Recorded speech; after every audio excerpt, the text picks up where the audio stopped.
Okay, I am now recording, so hello and welcome to today's presentation. This is one of my free virtual classes, and I'm very excited to be teaching this. This is new content that I'll be delivering today. So I'm going to go ahead and share my slide and get started with the presentation. Before I get going with the content, I just have a couple housekeeping notes for us. First of all, this is a presentation that is being recorded. So know that if you miss a note or if you need to hear something over again, you can absolutely do so. I will be sending a link to the recording later today. It takes a little while for for Zoom and for YouTube to do their magic, but as soon as it's done, I will email it out to you.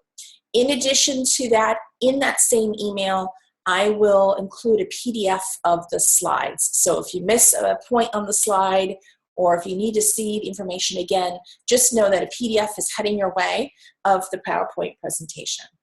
If you have any questions during today's presentation, feel free to use the chat box, and I will be checking that at the end of all of the slides, and I'll be happy to answer any questions that you may have. So, for those of you who don't know me, I'm Jill Celeste. I'm a marketing teacher, and I'm founded the Celestial Marketing Academy. I teach lightworkers and purpose-driven entrepreneurs how to become the director of marketing for their business. And I teach marketing fundamentals, I work on your mindset, and I help you understand how to market authentically in your business. And that's really what today's presentation is all about, because I want you to walk away with some definite marketing knowledge that will help you with your business. So what's on today's agenda? Well, the first thing I'm going to talk about is why your marketing isn't working. And the reason why I want to drill into this first is because I want you to understand that what you're feeling is normal. That so many other entrepreneurs feel the same pain points that you do, and you are not alone. And then I'm going to move into what I call permission slip. I'm going to give you permission to do things that will help you improve your marketing and help with your implementation. And then I'm going to delve into what I call the basic marketing essentials. These are 4 absolute must-have marketing essentials that every entrepreneur needs at any phase of his or her business, whether you are just starting out or you've been in business for years. You need these basic 4 marketing essentials, and that is something I will be going over. And then finally, an invitation for you, if it speaks to you, to set up a get acquainted call with me. This is a no-pitch webinar. I don't have any offers at the end, any fast action bonuses, but I will share with you how you can set up a get acquainted call with me if it speaks with you, and that's an open invitation for whenever you are ready. So, with that in mind,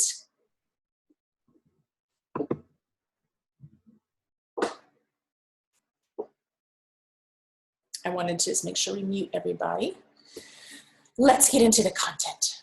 So let's talk about this quandary that you and many other entrepreneurs find themselves in as it relates to marketing. Here's the thing. If you're like me when I first started my business, or you're like so many other entrepreneurs, you know you need to market your business. However, you're not quite sure how to do it. It doesn't seem to be working for you.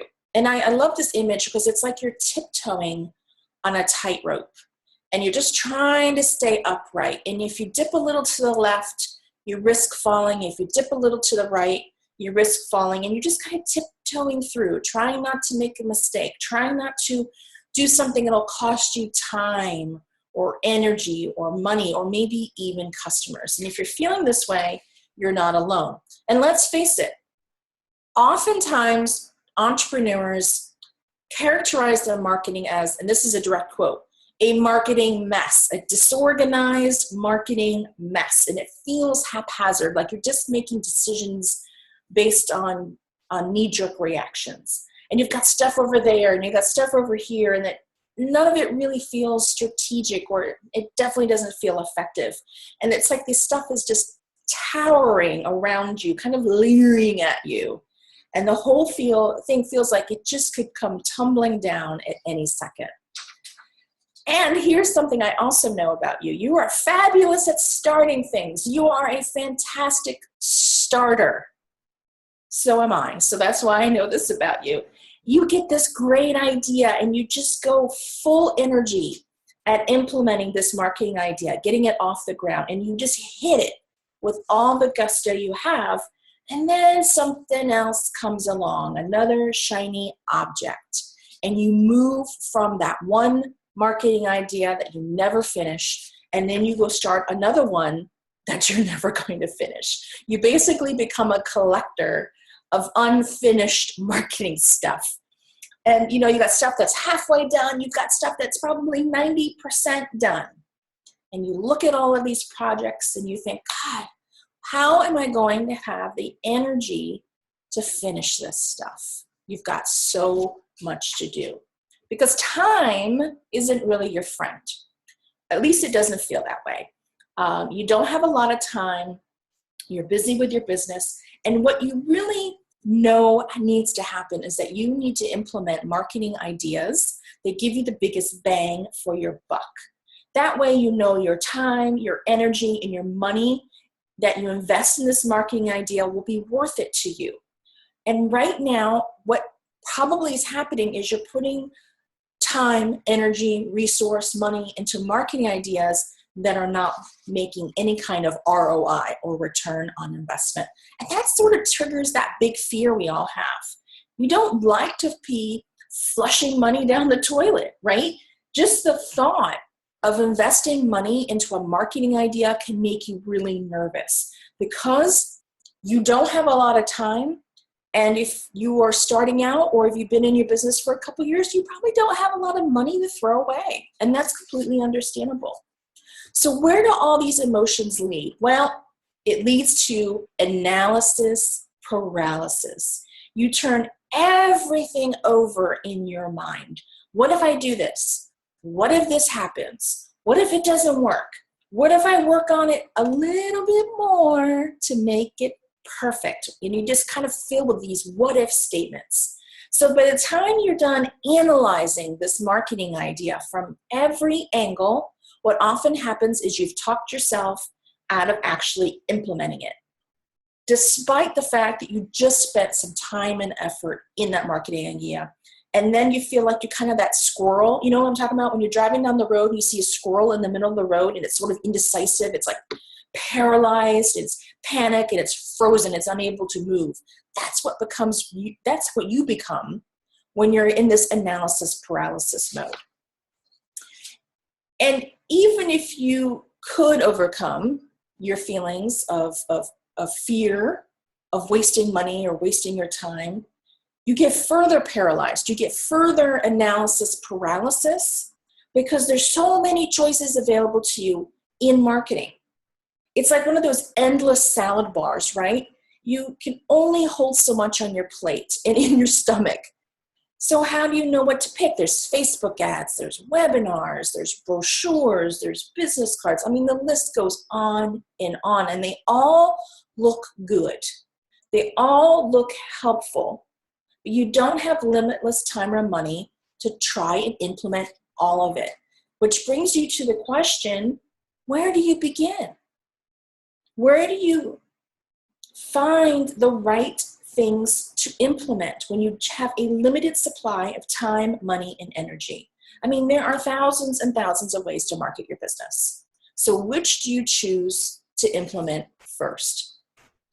And let's also talk about another part of this quandary, which is, hey, you're not just an entrepreneur. You know, we all have personal lives. If you're anybody, you know, like me, for example, I bet this sounds familiar. I have 2 teenage sons that I'm raising. I have a mom I'm a care provider for, and she has dementia. I am married. I have a menagerie of pets that I take care of. I have my home that I want to take care of. I have me that I want to take care of. I mean, time just for my business is scarce. And then, time for my personal stuff is scarce. And I bet if you probably feel the same way. And then you add one more layer to this quandary, and it's it's about marketing. It's about marketing, feeling, you know, like, God, it feels so inauthentic sometimes. I hear this so many times from purpose-driven entrepreneurs and from light workers. At the end of the day, a lot of times what's holding us back from marketing our business is because we can't get past feeling inauthentic or feeling icky when we market our businesses. You know, someone teaches you something through an online course, or something is taught to you through a webinar, and you try to implement it, and it's just like there's an energy misalignment there. It just doesn't feel right. It doesn't click, and you feel yucky. And you think to yourself, oh my goodness, if this is what marketing is, then I don't even want to do it. And that doesn't really help you be motivated to move forward with your marketing. So I'm here to tell you that it doesn't have to be this way. You can implement marketing ideas that won't drain you financially or energetically or emotionally. You can actually love the process of marketing because it feels authentic. It can. And you can love marketing because you can finally understand how to market your business effectively, getting those returns on investments that you've always wanted. So yes, I'm here to tell you, you can do this. And here's how I know. Marketing is not rocket science. I'm going to say that again. Marketing is not rocket science. Don't listen to, excuse my language, don't listen to the bullshit that marketing gurus tell you. They're telling you that because they want you to buy something from them. And marketing is not hard. It's something you have to learn, much like you learned how to ride a bike or how to tie your shoes when you were a kid. It seemed hard when you first started, but once you got going, you could move along. It is something that you can learn. It is something that is teachable. So don't be intimidated by it. Another thing I want you to know is that marketing is something divine. It's something divine. I define marketing as an expression of how your gifts can help the people you are meant to serve. It is an expression. It is something from your heart to those ideal clients. And when you wrap your head around that and you quote unquote buy into this idea, it really brings the fear level down, and it really brings the icky factor down. So I'm going to give you some permissions. I'm famous for my permission slips. In fact, I have a program called the Advanced Marketing Circle, and every week I send a permission slip to my circle members because I want them to feel empowered. So I'm going to give you some permission slips right here in today's presentation, and I want you to give yourself permission to do the following 4 things. First of all, I want you to embrace your role as Director of Marketing for your business. This is so critical to your success because it means you're placing marketing as a priority. And here's how I came up with this. One time I was speaking to a sales prospect, and she was bemoaning the fact that she didn't have a lot of time for marketing. And I agreed with her. And I said, well, what are you doing during the day when you're not marketing? What's getting in the way? And the first thing out of her mouth was, well, I got to do things like take the trash out. And I applaud her for being honest, but I thought to myself, holy crap, when did taking the trash out take precedent over marketing tasks? And it's really not the act of taking the trash out. What happens is we find things to do before we sit down and do our marketing. Oh, that trash can is overfilling. I got to stop right now before I start marketing and empty the trash. And oh, there's a smudge on the window. Let me get the Windex and clean that. And we just avoid and we procrastinate. When you're the director of marketing for your business, that crap stops. You have a marketing plan. You do marketing tasks every day. At the beginning of the day, you don't skip things because you don't like it. And when you embrace this role as director of marketing for your business, I promise you, your marketing improves, your business improves. How could it not? If you're focusing on marketing, if it's the first thing you do all day long, you can't not be successful. So embrace your role as director of marketing. You have permission. The second permission I want to give you is that it's time to take imperfect action. No more analysis paralysis. Everything can be revised. And we're going to talk more about this in this presentation. But I just want you to just remember, take imperfect action, because imperfect action is more productive than perfect action that's never been executed. I want you to remember that we are all imperfect. We are human. And it's okay if what we implement from a marketing standpoint is imperfect too. The third thing I want you to give yourself permission to do is I want you to market authentically. I want you to be you in your marketing. People buy from those they trust, right? So if you come out with a slick marketing campaign and you sound like someone who isn't you, are you really going to attract your ideal clients? There's no way. There's no way that's going to happen. You're going to attract people who are non-ideal clients, or you're not going to attract anyone. When you are yourself, people resonate. They see you're a human being. They see you for who you really are. So when you agree to market authentically, you agree to market from your heart. And hand in hand with that, you agree to not follow those icky formulas that you see people trying to push down your throat. Marketing gurus are experts at telling you need to follow these 6 steps. If you follow these 6 steps, you'll make $600,000. I mean, if you do these 5 things, you'll get 5,000 new Facebook fans. It's all bullshit. There's no guarantee there. So give yourself permission to not follow that crap. Which brings me to the fourth permission. Give yourself permission to learn marketing fundamentals. These are the things you should be learning. Marketing fundamentals are the building blocks to marketing. They are timeless. If you watch Mad Men when it was on, they had marketing fundamentals in the show that are still relevant today. Ideal client, unique selling proposition, marketing pull questions, differentiators. These are terms, these are things that are timeless, and you need to know them because it builds that foundation. It's like when you pour a foundation for your house, it becomes the foundation for which you base all marketing decisions. And you find that when you know the marketing fundamentals, you don't need all the courses and the webinars and all the crap that people want to push down your throat, because it's just, you know the fundamentals. And I want you to have permission to learn them. So that brings me to this question, and really the content portion of this webinar is, what do you really need, right? We had a visual of a salad bar earlier.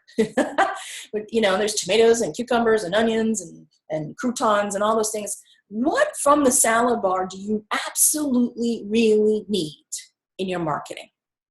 And I'm going to tell you, I'm going to answer this question today. But before I get to those items, I wanted just to do a little disclaimer.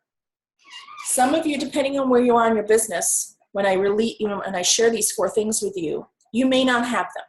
So if you don't have any of these 4 things I'm about to introduce, then your homework is to go get them, go do them. Some of you have been in your business for a while, and you're going to say, well, I already have that, Jill. Good. But here's what I want you to do. I want you to update them. Update them, because what happens is we implement something and then we don't look at it for 2 years and we realize that we've been marketing with outdated information.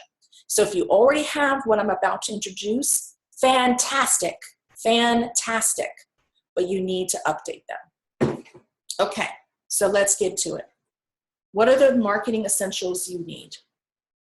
Professional photos, website, business cards, and elevator speech.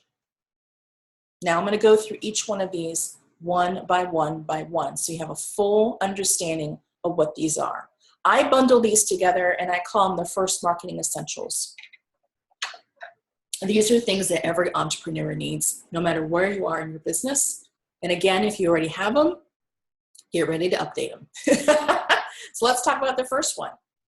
I need you to get professional photos. As many of you know, I have the Celestial Marketing Academy. It's 23 modules. of marketing fundamentals. The first module, the very first thing I teach in the Celestial Marketing Academy is that you need professional photos. And it may surprise you because some people who've been following me for around like, well, I'm surprised that's not a marketing plan, or I'm surprised that's not an ideal client persona, or I'm surprised that's not a unique selling proposition. This is an enormous commitment on the part of the entrepreneur because this really can be quite vulnerable for you. How many of you can fill in this sentence? I am too blank to have my photo taken. I am too fat. I'm too skinny. I'm too gray-haired. I'm too blonde. I'm too brunette. I'm too wrinkly. I'm too pimply. I'm too old. I'm too young. I mean, you could fill that blank in with so many different things. But that is not a reason not to have your photo taken. Now, let me tell you, I'm just keeping it real. If me, Jill, can have my professional photo taken, anybody can. Let me tell you why. Though I'm on a weight loss journey now, I'm still 80 pounds overweight. I have had adult acne all of my life, so if I don't have a flare-up, I have scars. I don't always have my eyebrows perfect. I don't dye my hair, so there's gray in there. I still have my photo taken because it's that important for my marketing. So if you've never had your photo taken, it's time. If it's been a few years, it's time for a retake. I want you to make the commitment because none of us look like Giselle. And even Giselle is photoshopped. She doesn't have no wrinkles. She doesn't have probably she has, stretch marks. She's had children. None of us look like Giselle. So get your picture taken. Another excuse I hear is I can't afford professional photos. Now, if it really takes food off the table, then please, yes, don't sacrifice food. But I think what happens is two things. First of all, you really don't know how much professional photos cost. You assume it's really, really expensive. And I'm going to be just real blunt. You're wrong. They're actually quite affordable. A second kind of hand in hand with that is that people don't want their picture taken, so it's really more about that than the cost.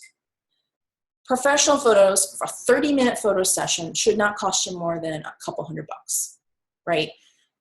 It is very affordable.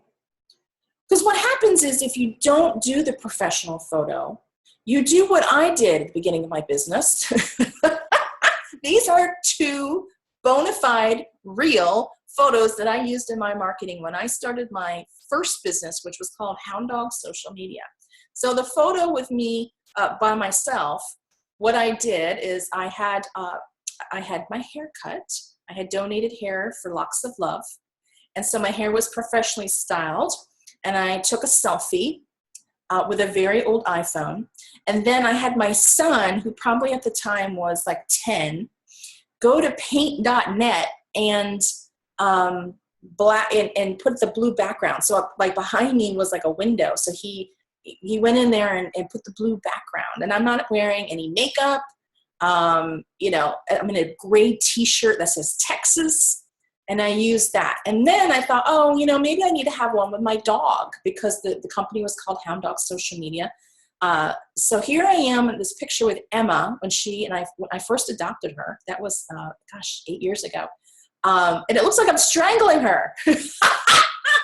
But here I am. That's the photo I thought was the best representation of my business. So if you've been doing this, no judgment because I've been there. But look at the difference when you have a professional photo. That's me a couple years ago, and I have more photos you'll see sprinkled through this presentation. Look at that. I mean, yeah, it's a little airbrushed, but it looks so much more professional.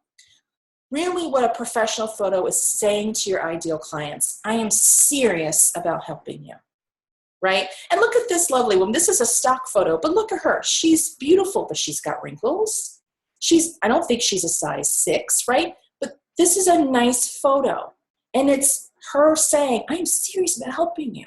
That's what your ideal clients get out of that. And look at you talk about biggest bang for your buck.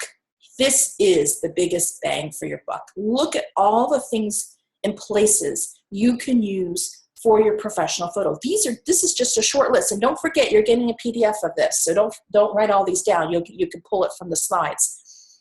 All these places can be where you insert your professional photo. So for maybe a $200 investment, I don't even know how many are listed here. Probably, 24, 30 items here.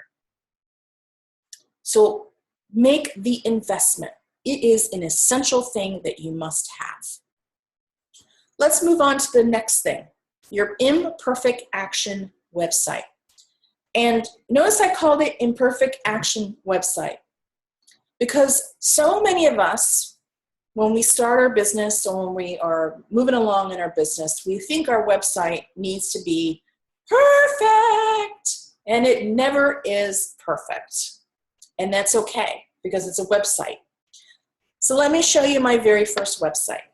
Here it is. I dug into the archives for this. I hope you're enjoying it.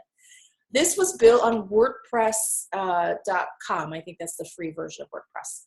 And I have just very simple text. There's me strangling Emma.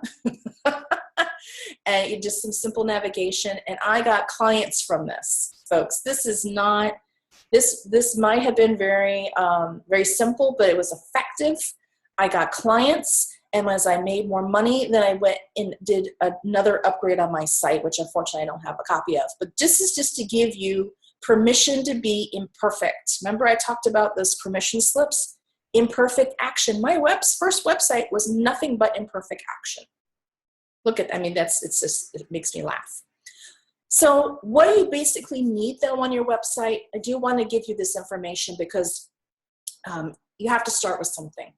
So on your website, what you absolutely need, as sort of like a phase one, is a section about you, about Jill, about, whatever it is you do. You need another section about who you help. Now, you can call this whatever you want. On my website, I do call it who you help. You're welcome to use that verbiage. What this section basically is your ideal client. Who are you intending to help in the world? Because what you want is someone to go in there and read it and go, oh my goodness, she helps me. And this helps with the sales process. So absolutely include that section. The third thing I would love for you to have on your website is some kind of services section. Again, you can call this whatever you want. This is where you list how you help people through your packages, or if you have like a store, this is where that information is. If you're an author and you have books, that could be in there. If you're a coach, this is where maybe you talk about your packages. If you're a massage therapist, how much it costs to do a 45-minute massage. You get the idea. This is where you serve your client. This is the information. I will say, for those of you in the helping professions where you don't charge by the hour, such as a coach, do not put your prices on your website. Because people, God bless them, despite their best interests, get sticker shock and they talk themselves out of it. Give them the prices on a phone call. Don't put it on your website, but you can at least detail the packages, what they get, what kind of support they receive, and leave the prices for the phone call. And the last thing I need you to have on there is a contact section. Now, in a deeper dive on a website, I would go in and say at the end of every page, you need a call to action, and you do. But that doesn't preclude the fact that you still need a contact section, because consumers are very, what's the word I'm looking for?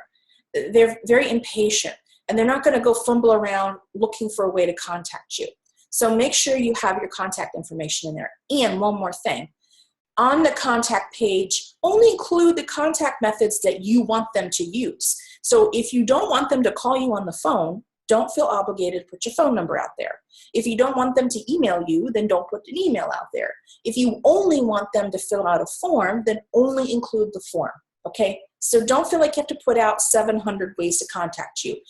I believe easier is better. Make it easy. I just use a form for my own website. Whatever makes sense for you, just keep it super, super easy. One more thing about the website. It's never, ever done. I wish it was, but it's never done. And I want you to understand this because it helps with the mindset about websites. and it helps with you understanding that things are done in phases with your website. So remember the slide I had a couple slides ago where it listed the 4 things? That's phase 1. Once you implement those 4 things, then what could be in phase 2? So phase 2 could be testimonials, blog, social media stuff.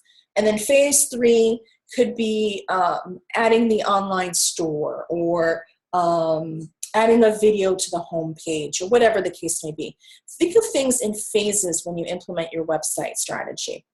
It makes, first of all, it puts it into bite-sized pieces that makes it much more manageable, and it helps you feel less overwhelmed. So you can even assign dates to that. So if you're like, okay, I'm going to finish phase 1, what Jill taught me, I'm going to have all that done by July 1st. And then from July through August, I'm going to work on my 2nd phase. And you just kind of go down the line. When you understand that your website's never done and that it's always imperfect, it reminds you to go through and update your website probably once a year. I would do an audit and just go through page by page by page and see what can be updated. So remember when I told you at the beginning of this part of the presentation, many of you may already have a website. When's the last time you went through page by page to make sure everything is up to date? If you haven't done that in a while, at least in the past 12 months, make that your assignment from this webinar. Okay, let's move on to the 3rd thing. Hold on real quick. I'm going to take a sip of water. Your business card. This is an essential item for all entrepreneurs. But here again is where I often see people become very paralyzed by analysis. What goes on the card, right? I love business cards because they're small but mighty. The analogy I like to use is like a little mini billboard for your business. You just never know what type of leads you're going to get simply by your business card. There was a story once from my mentor who said that one time her business card ended up in a doctor's office, could be used as a bookmark for all she knows. And someone picked it up, and it was exactly the service they needed. And they called her, and that person became a client. You just never know where that business card is going to take you. But you got to get it printed. You got to get it out the door. This is my very first business card. Boy, I tell you, I went real deep into the archives today. Let me explain to you. So I mentioned that I had a business called Hound Dog Social Media. I did that for a couple years. And then, probably about 18 months into it, I thought, the part about this business that I really like is the teaching and the consulting and the coaching part. And I really want to do that. So I started a strategy where I was going to bring up my coaching practice and eventually bring down the social media, which has since been done. So I was going to a conference, and I wanted to go as the coach, not as the social media agency founder. So I got this brilliant idea a couple weeks before the conference that I needed business cards for the coaching practice. But at the time, I didn't have a visual identity. I didn't have a tagline. I didn't even have a name. I had nothing. So I went to Vistaprint, and I found this design. I created this business card. I printed it out. I think I maybe printed 100. And I went to the conference, and let me tell you, people were like, this is such a nice business card. I'm like, really? All imperfect action. But guess what? Pass that card around. People called me. People were interested in talking with me because I took imperfect action and I implemented a business card. So let me give you some tips on your business cards. I want you to use both sides of the card. The back of the card often is ignored, and it's because people are trying to save money, and I understand that. But basically, you're wasting the back of the card when you do that. Use both sides. People look, they do flip to the back, and it gives you, again, this is like a mini billboard. It gives you the opportunity to tell more about your business on a very small piece of collateral. So use both sides of the card. The printing on the back of the card isn't that expensive. You can print in one color if you want, whatever you need to do to keep the cost down, but use both sides because I want you to maximize your investment. Remember, we're talking about biggest bang for the buck. Both sides of the business card gives you that. The second thing I want you to do is include your professional photo on your card. I didn't have that on my Imperfect Action card, but when I did redesign that business card, it did include my professional photo, and I still have my professional photo on my business cards to this day. Why professional photos are important on business cards is because people will remember a face before they remember a name. So if they're looking at your card and they come back from a conference, they come back from a networking meeting, and they look at it and it doesn't have your photo on it, and they're like, gosh, who was Jill? I don't remember Jill. I don't remember Jill. But if they see my photo, they go, oh yeah, Jill, the tall girl. Include that photo. And again, make sure it's the professional photo. Nothing says, I'm here to serve you like that. So take a page from the real estate agents who've been doing this for years, especially if you're in a market that's saturated. If there's a lot of health coaches and a lot of life coaches and a lot of personal trainers, all those markets that have a lot of healers in it, your professional photo will help you be different, will help differentiate you. The third tip I want to share with you is I call it small print runs are your friend. So let me explain what that is. So if you go to Staples or you order online from Moo or from Vistaprint, they will say, and it's true, the more you print, the cheaper it is per card. So to print 100 cards costs more to print per card than 500. Well, here's what happens. Because again, we're doing Imperfect Action. If we print 500 cards, we either do one of two things. We never update our cards, so then we're passing out outdated cards because we're afraid to throw something away, or we're throwing away cards, which in effect is like throwing money down the toilet because the card is now outdated. If you're only printing 100 cards, it'll last you longer than you think. And when it's time for a reprint, you can look at the card and it forces you to decide whether you need to update something. So print 100 cards at a time. I have always done this, and I'm so glad I do, because it gives me a chance to tweak something, even if it's just a wording, or maybe your email address is even changed. You can just go ahead and print it, and if you throw out 10 cards, then that feels a lot less costly than if you threw out 300, right? So small print runs are your friend. And my final piece of advice on your business card, only include your desired contact information. I've had actually several people say to me, so much space is taken up on the card for my contact information. I'm like, well, what are you putting on there? Oh, my fax number, my phone number, my email address, my Twitter handle, my Facebook URL, my website URL. I'm like, whoa, you don't need all that. How do you want someone to contact you? Ideally. She's like, well, I just want them to email me. Well, then that's what you put on your card. If you only want folks to email you, then only include your email address. If you only want people to call you, then only put your phone number. If you haven't used a fax machine in 3 years, then don't include the fax number on your card. Give yourself permission to own the contact information on your card. And that way you can use your card for other things that will attract you, be client attractive for you. Okay? Last, as far as these essentials, is I need you to master your elevator speech. Just in case you don't know what an elevator speech is, it is sometimes called a 30-second commercial. And what it is it's you in 30 seconds or less explaining what you do in your business to someone who doesn't know. And it kind of generates from that, when you walk in an elevator and there's somebody there and he or she says, hey, how are you? What do you do? And you got 30 seconds before the doors open again to do your spiel. A lot of times people don't go to networking meetings or they don't use networking effectively because their elevator speech is not up to par. That's why it's important that you master your elevator speech. So what should your elevator speech look like? Honestly, you can Google elevator speech, and there is, I don't know, probably 1,000 formulas out there you can follow, and you're welcome to do that. Here's what I recommend that be part of your elevator speech.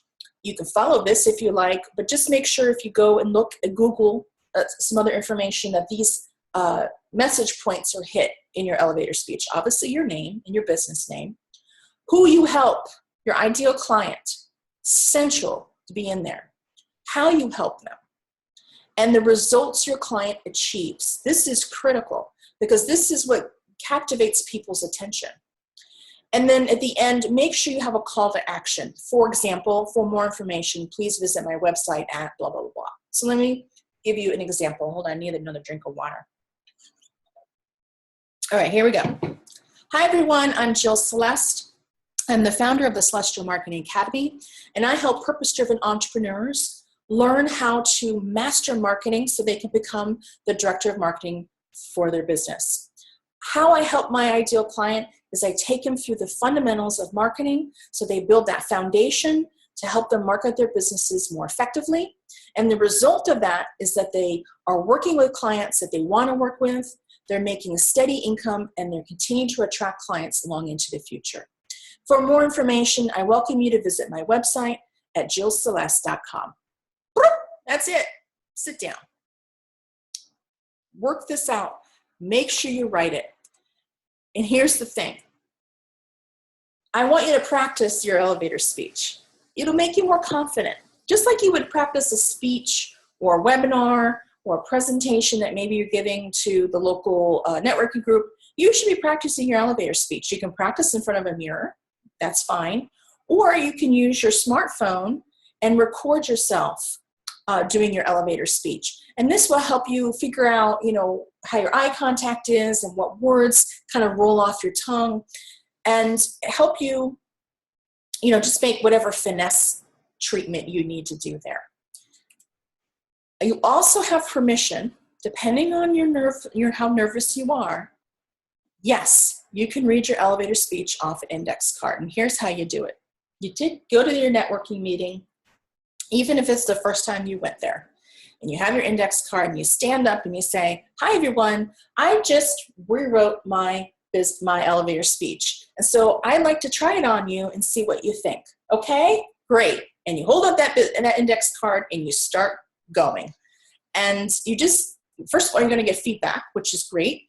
It gives you the perfect excuse for using an index card, and it's going to make you more confident. I would rather you stand there at a networking meeting with an index card, rattling off your elevator speech, than standing there and going, and forgetting the details that you need to share. Imperfect action. One more thing about the elevator speech before I move on is this.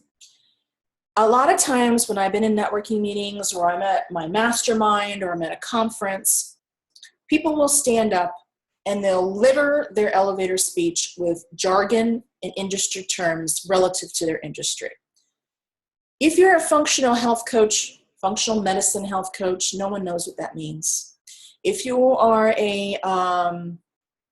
that's the big one I always see. If you are, like a lot of times people will say, "Oh, you're a marketing coach," and I'm really more of a marketing teacher. So I say that. You can even skip your job title and just explain what it is you do. And for another one example is some people will say, "I specialize in prenatal massage." Now, yeah, most people know what prenatal massage is, but why not drill that down a little further and say, "I help women who are pregnant." Spell it out, bring it down. Think of if you had to use words that maybe a fifth grader would know. This really helps with the resonance of your elevator speech. So really drill it down, get rid of the industry terms, get rid of the jargon, and just tell people what you do. Okay? Now, I want to talk to you very briefly about do-it-yourself, because I just gave you some good info today. And if you're like me, you kind of a do-it-yourself queen, and that's cool. But let me tell you something, and this is the truth. Can you quickly implement these things on your own? Probably not. You can definitely implement on your own. It's the quickly part that is often the snaggle. True story. When I mentioned I was transitioning out of my agency into my coaching practice. And even though I'm a marketing expert, I've been marketing for years in corporate environment. It's really different when you're marketing your own business. And I went to a conference where I learned about marketing your message. And I came home and I'm like, I'm gonna implement this myself. And I took that manual, and I made these huge posters, and I made a plan on how I was going to implement everything myself. And I did it. And it took me, I think it took me a year before I got my first client as a result of all those efforts. Then I decided to join a mastermind with a mentor, and this is the God honest truth. In 8 months, working with that mentor, working in a mastermind, being surrounded by someone to help me, I tripled my income. This is God honest truth. I'm not blowing smoke up your skirt. So I can say from firsthand experience, absolutely you can implement this on your own. But it's not as fast. It's the scenic route, okay? If you want to go faster, you need to get support. And perhaps what you might be thinking about is, hey, maybe I need a marketing teacher. Maybe I need a marketing coach to help me. And if that speaks to you, just know I am here for you. My doors are open. I have a variety of programs, and I'm here to help you with your journey. Who do I help? I mentioned earlier in my presentation that I help purpose-driven entrepreneurs, mission-based entrepreneurs, heart-centered entrepreneurs, light workers, people who are on this earth with a purpose. And I made a list of some of the quote-unquote titles, professions, that often are those I serve. And this is a list, of course, if you don't see your job title on here, it doesn't mean I don't help you. It just it didn't come up. I couldn't conjure it up. But these are folks that I help. These are people who know they have a purpose on this earth, but they need to understand how to market their business so they can share their gifts. And that's the people that I love working with. And these also, my ideal clients, have this sort of marketing wish list. And this may sound familiar to you. You wish to know exactly how to best market your business, right? You wish to understand what marketing tactics you should implement to grow your business. You're tired of the guessing. You want a plan that guides your marketing at all times because we get so distracted. You wish to be a confident, knowledgeable director of marketing for your business. And you want to demystify marketing finally, so you don't have to guess at it anymore. What I do through my coaching and through the Celestial Marketing Academy is I become sort of a mirror. I hold up a mirror to you and I say to you, this is the version of yourself that I see. And often that version that I see is not what you see. I see you further down the road. I see you after you've mastered your marketing. I see you after you're confident in sharing your gifts.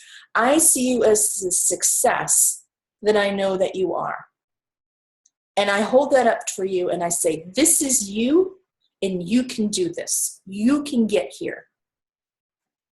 And I believe, especially in this time, and I hope I don't offend anybody by saying this, but I live in the United States and indeed throughout the world. I believe we're at a crossroads. And I strongly believe that we need our purpose-driven entrepreneurs and our light workers to wake up, stand up, embrace their gifts, embrace marketing as a way to get those gifts out there and start healing people. Because if we don't, I'm afraid of what's going to happen. We're at a place where we can go really good place or we can go to a really bad place. And in order for us to go to the really good place, we need people like you to say, I'm putting a stake in the ground and I'm doing this. And I see my purpose as the marketing guide for folks like you, to guide you down this journey and to cheer you on. Someone once called me the entrepreneurial cheerleader, and it was a title. At first I kind of laughed because if you saw me, there was no way ever in my life I could have been a real full-blown cheerleader. I'm not that coordinated, but the spirit of it is absolutely true. I can't even explain how much I root for my clients and my students. I do. I root for you with every ounce of passion because I believe in you, even when you don't believe in yourself.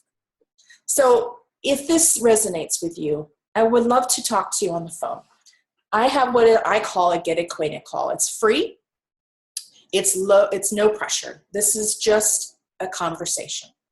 And what we will talk about is how you're marketing your business now, what struggles you are experiencing with your marketing, what goals you have for your business, and if any of my programs would help you. This is a sales call. I'm not going to be I'm going to be transparent, but this is an authentic, love-filled call. We're just talking. And let's see if we can get you the help you need.